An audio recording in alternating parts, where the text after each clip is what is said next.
네, 안녕하세요, 선생님들. 반갑습니다. 자, 스낵문법 2강 한번 들어가 보겠습니다. 지난번에 하다 보니까 29분 정도 찍었는데, 병인가요? 이거 좀 29분도 좀 길 것 같다라는 또 의견도 있어요. 그래서 더 짧게 해야 되나? 어느 정도까지 쉽게 설명해야 될지 잘 모르겠는데, 이거 아니 고질병인가 봐요. 쉽게 설명하는 게 힘들어요. 자, 그래도 오늘 최선을 다해서 한번 스낵문법다운 수업을 해보도록 하겠습니다. 자, 목청과 통과한 공기가 모간의 장애를 받다. 자, 아까 이제 장애를 받는다. 저번 1강의 때 기억나시죠? 1강 때 장애를 받는 이 장애음. 자, 이 장애음을 여기 보시다시피 자음이라고 합니다. 아들 자자를 쓰죠. 그럼 이제 어미도 있어야겠죠? 어미를 이제 뜻하는 거는 모음. 그래서 자음과 모음 이렇게 두 가지. 우리가 이제 우리 말을 이제 그 음소를 음운체를 이루는 두 구성을 말하는데, 자, 지난번에 이제 우리 발음의 구강도 설명해 드렸죠. 조음이 이제 어디서 위치가 나느냐?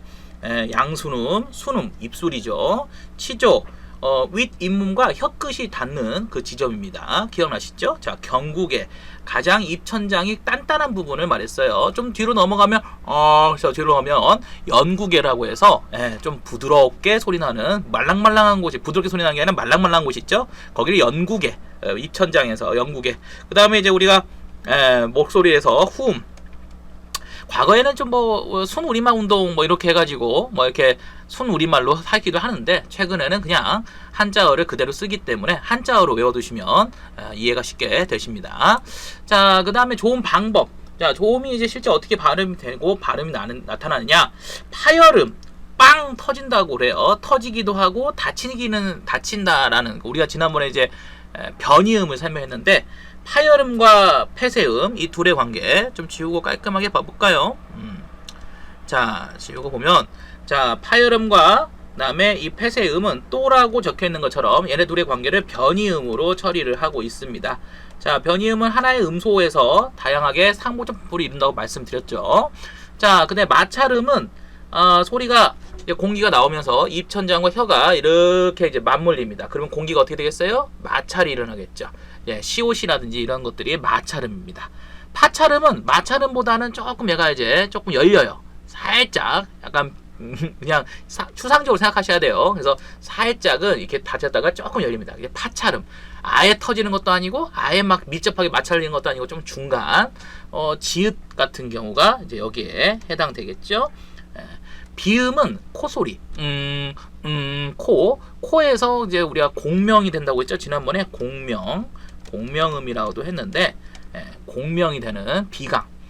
비강에서 나는 소리, 대표적인 소리, 비음, 유음. 유음은 혀가 이제 르 했을 때 이 혀가 이제 말리면 그 양쪽으로 이제 공기가, 그래서 설치금이라고도 하는데, 이렇게 공기가 말려서 나타나는 소리를 유음이라고 합니다. 유음은 니을밖에 없어요. 니을밖에 없고, 비음은 이제 니은도 있고 미음도 있고 이응도 있고, 그렇죠? 그래서 실제 자음을 구성하는 것은 크게 두 가지. 조음이 어디서 소리 나느냐, 조음이 어떻게 발음되느냐, 이 두 가지를 가지고 나누는 기준. 요게 이제 자음 체계가 되겠죠. 자, 내려가 보겠습니다. 내려가 보면, 자, 두 번째는 우리 선생님들이 실제 발음을 할 때 전혀 느끼지 않지만 이 목에 이렇게 막이 있어요.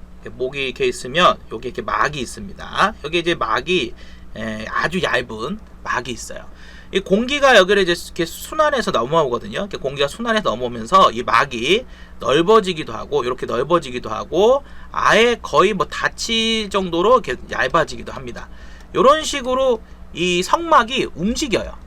여러분들 의식하지 않지만 실제 노래 잘 부르는 사람, 내시경 같은 걸 이렇게 들여다보면, 노래 부를 때 보면 굉장히 청아하게 목소리 나는데, 이 성대나 이 성막이 아주 건강하고 아주 근육이, 여기도 근육이 발달해 있어가지고 소리가 아주 잘 나죠. 그래서 목청 좋다 이런 사람들은 어떤 성대와 이 성막, 성문이라고 하는데, 성문의 성막이 아주 건강하고 튼튼한 사람이 아주 목청이 좋죠. 자, 요런 이 성막이 예를 들어서 봅시다. 이렇게 열렸어요. 그럼 공기가 어떻게 되겠어요? 막 이제 거침없이 올라오겠죠. 반면에 이렇게 거의 막혀 있다. 그러면 공기가 어떻게 되겠습니까? 이거 막혀서 잘 안 올라오겠죠? 이렇게 조금씩만 올라오겠죠? 이런 식으로 우리가 의식하지는 못하지만 실제 발음을 하다 보면은 이 성문의 성막이 막 움직이고 있어요. 요거에 의한 변별을 우리는 하고 있다는 겁니다. 요걸 뭐라고 하냐면 소리의 세기라고 그래요. 소리의 세기. 소리가 얼마나 세냐. 아무래도 이제 이게 열려 있으면 공기가 이게 확 열릴 거고 이렇게 하면은 이제 성문이 탁 받치면서 뭔가 강한 소리가 나거든요. 자, 이런 소리의 세기, 성문의 성막에 의해서 변별되는 소리의 세기, 요거를 세 개로 나눠서 설명합니다. 우선 제일 첫 번째가 예사 소리라고 하는 평음, 그 다음에 된 소리, 경음, 그 다음에 거센 소리, 격음, 이렇게 세 가지로 나누어서 또 소리의 세기에 대한 분명을 구분을 해서 이야기를 합니다. 자, 재밌죠? 이렇게 실제로 우리가 발음될 때, 그래서 저도 이제 뭐 공부하면서 인간의 인체에 실제 성막이 어떻게 움직이고 발음되는가를 내시경으로 찍은 사진 영상이 있어서 그걸 보면서 공부했던 기억이 나는데, 생각보다 되게 신기하고 인체의 비밀 재밌습니다. 자, 여기 보시면 자음체기표가 나와요. 그래서 평음, 경음, 격음 이렇게 세 개로 나뉘어져 있죠. 이렇게 세 개로 나뉘어져 있어서 하나, 둘, 셋 이렇게 나눠져 있습니다. 요걸 뭐 삼지적 상관속이라고 해가지고 세 개로 나눠졌다. 이렇게 서로 상관을 맺으면서 나눠져 있다. 뭐 이렇게 얘기하는데 뭐 이것만 있냐? 여기 보면 두 개도 있죠. 이런 건 이지적 상관속이잖아요. 별 의미가 큰 용어는 아니에요. 그러니까 뭐 이런 거는 사실 몰라도 크게 문제가 안 될 것 같고. 자, 여기 보면은 다시 보면 자, 여기에서 디귿, 쌍디귿, 티귿, 비읍, 쌍비읍, 피읍, 지읒, 쌍지읒, 치읒 이렇게 이제 보면이 하나, 둘, 셋, 넷 요놈들만 이제 삼지적 상관속을 맺고 있고요. 나머지는 잘 지켜지지 않고 있죠. 그래서 사실은 엄밀히 말해서 자음체계라고 하는 것은 소리의 세기에 의한 분류 기준보다는 여기 보여 있는 조음 위치 그리고 조음 방법 이렇게 두 가지로 보통 설명을 합니다. 이렇게 설명을 해요. 자, 여기를 한번 이제 봅시다.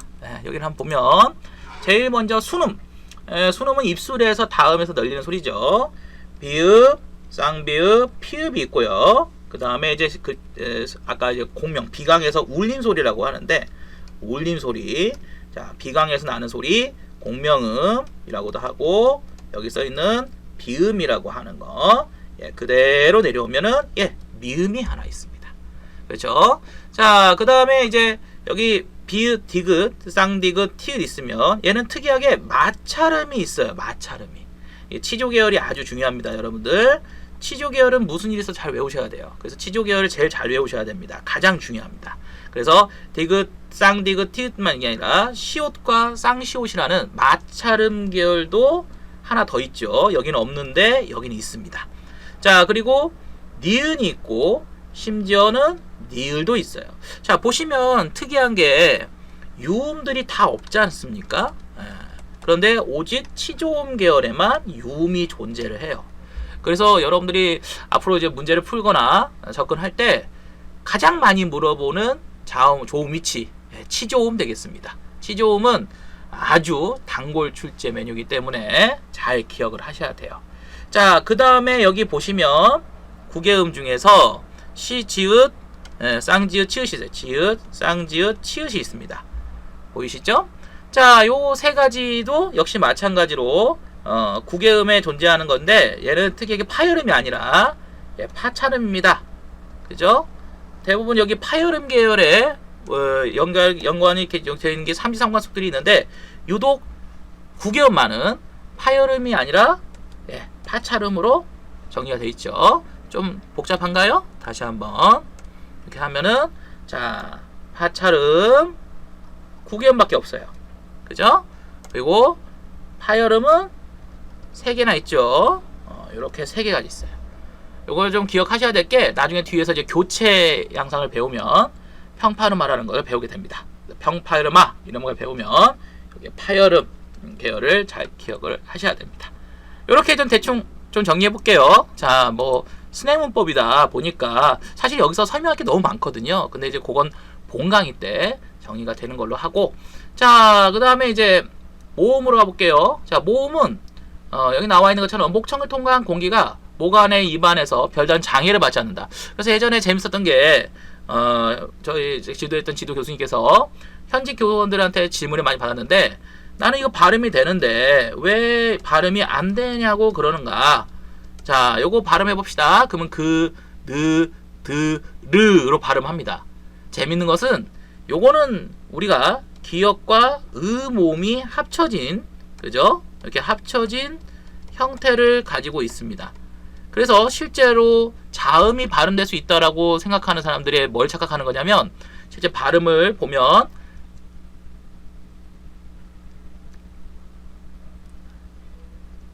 자, 느껴집니까? 자, 조음의 어떤 조음점이 움직인다는 거 느껴지셨죠? 혀라든지 입술이라든지 움직이는 게 느껴졌을 거예요. 자음은 이런 조음 위치에서 실제 어디에서 발음이 되는가, 이런 것들을 말할 수 있는 건데, 실제 목청이 통과한 공기가 나서 나는 소리를 우리는 모음이라고 합니다. 그래서 여기서 재밌는 게 모두 다 모음이 으가 있어요. 자, 근데 이 의에서 그 기역 발음 해볼게요. 그럼 이제 기역 발음이려면 약간 혀가 말려서 뒤쪽 넘어가야겠죠? 영국이니까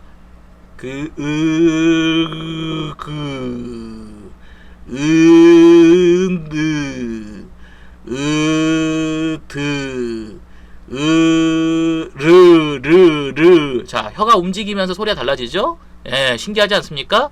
그렇습니다. 실제 이 발음이 우리가 되는 이유는 여 밑에 모음에 의해서 발음이 되는 거예요. 모음. 이 모음에 의해서 발음되는 거고, 그 모음이 실제 어떤 조음 위치에서 장애를 받으면, 그렇죠, 방금 전처럼 그느드르 이렇게 발음이 달라지는 거예요. 그래서 사실은 자음은 독립적으로 발음될 수가 없어요. 반드시 모음이 같이 섞여 있어야 발음이 제대로 되는데, 그 공기가 입안을 통해서 나오는데 그 모음이 실제로 자음들의 조음 위치에서 부딪히면서 나는 소리를 우리가 뒤에서 배우죠, 음절이라고 합니다. 그 음절을 이루면서 발음이 되거든요. 자, 요거 이렇게 이해하시면 왜 자음은 발음이 안 된다고 할까? 자, 그러면 쉽게 이해가 되실 수 있을 거라 생각이 들어요. 자음이 발음되는 게 아니라 실제는 목구멍에서 넘어오는 이 숨, 이게 이제 공명이 되면 나는 소리를 모음입니다. 그래서 모음이 있어야 그 발음이 된다. 자, 모음의 분류를 보면은 단모음이라는 게 있고 반모음이라는 게 있고 이중모음이라는 게 있어요. 단모음이라고 하는 것은 이 밑에 보시는 것처럼 하나의 모음이란 뜻이에요. 이중모음, 다른 말로는 요즘에는 그냥 중모음이라고 합니다. 중모음이라고 하는 것은 모음이 2개 이상 있다는 얘기예요. 그런데 재밌는 게 단독적으로 단모음이라고 하는 것이 2개가 있으면 발음이 중모음을 날까요? 안 날까요? 날 수가 없죠. 날 수가 없어요. 왜냐면 단단이면은 말 그대로 독립적이기 때문에 따로따로 발음해야 돼요. 아, 오, 그죠? 우, 이 이렇게 따로따로 발음을 해야 됩니다.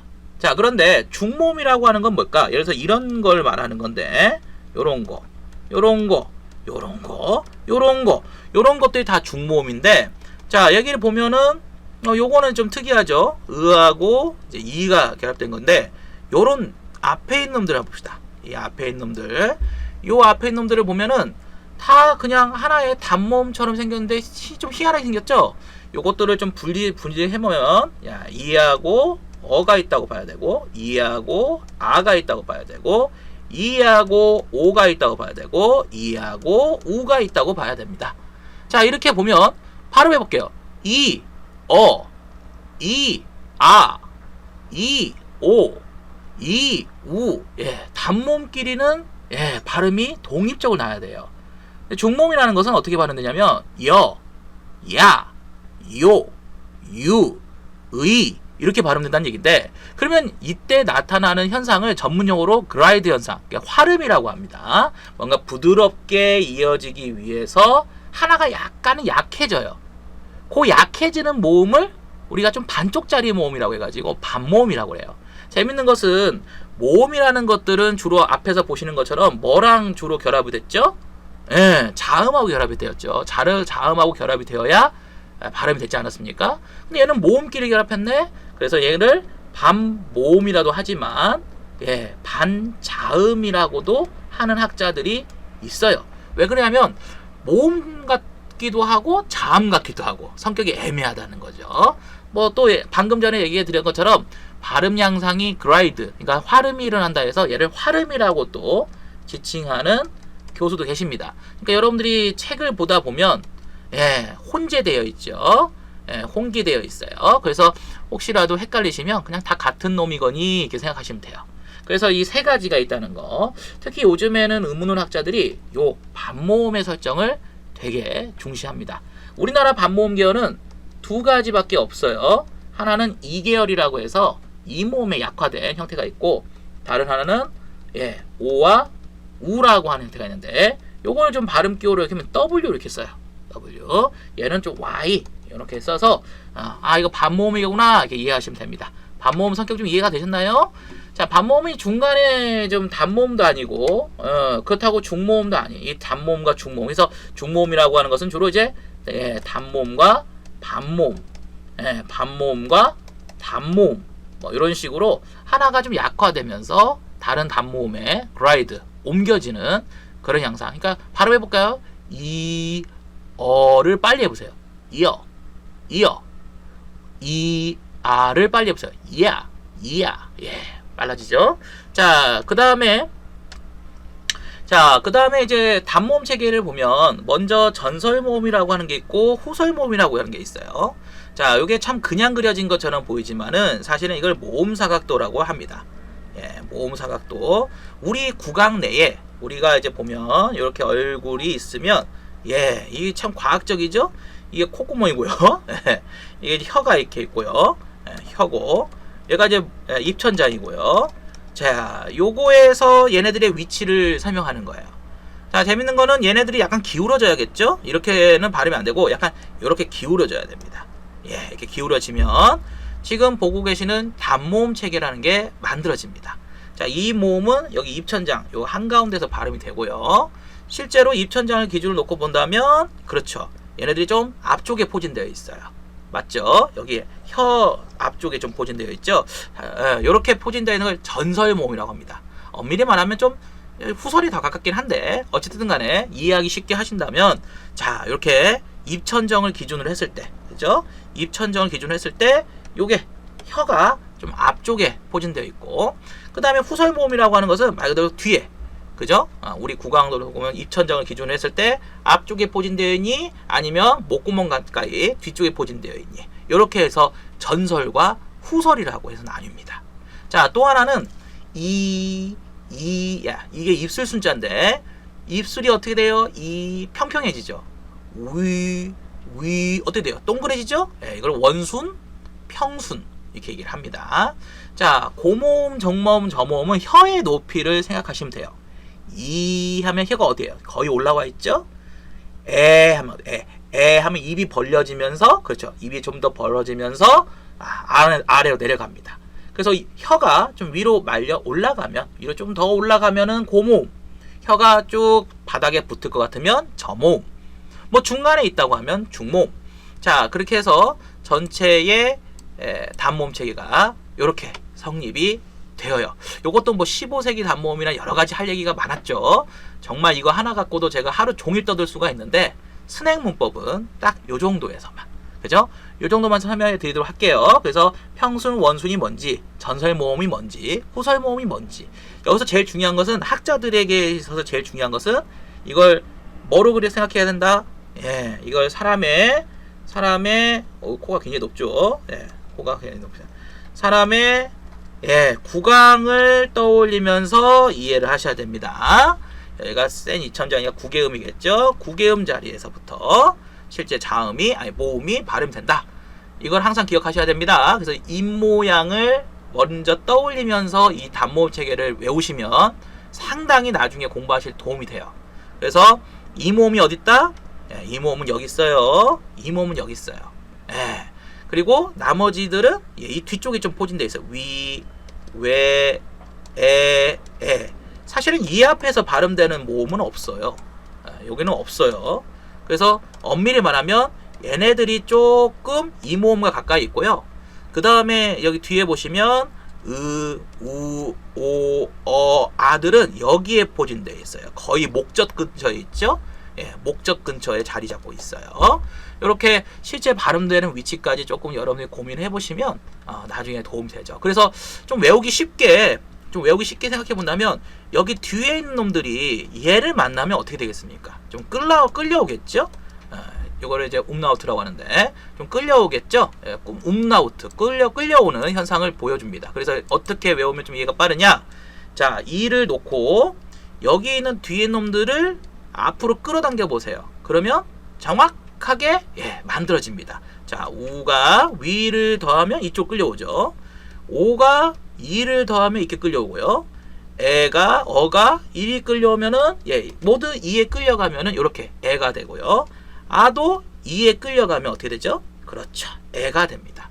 그래서 사실은 우리가 단모음 체계를 혹시 외우라고 한다면 요놈들은 외울 필요가 없어요. 왜 외울 필요가 없죠? 그렇죠. 얘네들한테서 이를 더하면 돼요. 그래서 앞쪽으로 좀 이렇게 끌려가는 형상을 갖고 있죠. 요거를 알아두면 나중에 umlaut 현상, 잇몸 역행동화라고 하는 것들도 쉽게 이해가 되거든요. 알아두시면 굉장히 피가 되고 살이 되겠죠? 예, 이렇게 해서 모음 체계와 자음 체계 두 개를 좀 설명해 보았습니다. 되셨나요? 자, 그러면 또 다음 강의에서 다른 얘기를 또 이어서 가도록 할게요. 자, 그럼 좀 다음 강의 또 뵙도록 하겠습니다.